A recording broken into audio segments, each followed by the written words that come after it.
Le traversier a son propre ordinaire. Les marches d'escalier se répètent. La rambarde court sans interruption. Les ouvertures installées à l'intervalle régulier. J'ai trouvé, dans cette répétition, quelque chose de rassurant que je n'aurais pas su nommer avant d'en avoir besoin.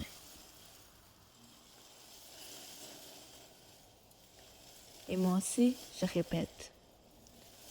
Le même parcours entre la cabine et le pont, le même déjeuner tous les matins, le même siège face à la même fenêtre, la même qu'hier et celui d'avant. Je me retrouve à recommencer ces gestes, non pas parce que c'est dicté par un besoin quelconque, mais parce que ça me rappelle ma vie sur Terre. J'ai retrouvé, sans le chercher, l'ordre exact de mes gestes du matin. Ces petites habitudes si ordinaires qu'on ne les remarque jamais et qui, ici, sont devenues les seules preuves que j'existe d'une façon qui a un avant.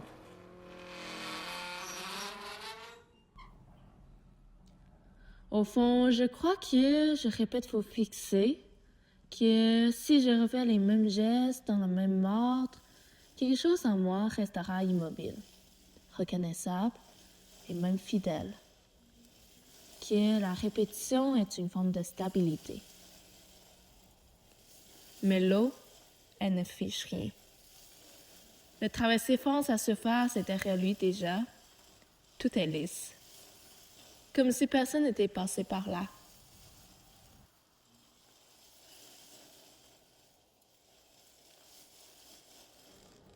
J'ai pensé aux souvenirs, à la façon dont je les tiens, serrés, soigneusement, convaincu qu'ils restent tels quels. Mais peut-être que pendant que je suis ici, à bord, ils changent sans moi, se mélangent doucement entre eux. Une odeur que je ne saurais plus nommer, un visage que je reconstruis à chaque fois un peu différemment sans m'en rendre compte. Peut-être que les souvenirs fermentent et que chaque fois qu'on croit simplement se souvenir, on est en train, sans le savoir, de les reconstruire. Je me suis retrouvée à regarder l'horizon. Ces lignes si minces, si facilement brouillées par la brume, par la lumière, par le simple fait de cligner des yeux, comme si tout ce que j'avais laissé derrière moi s'était réfugié là, à la limite exacte de ce que l'œil peut encore atteindre.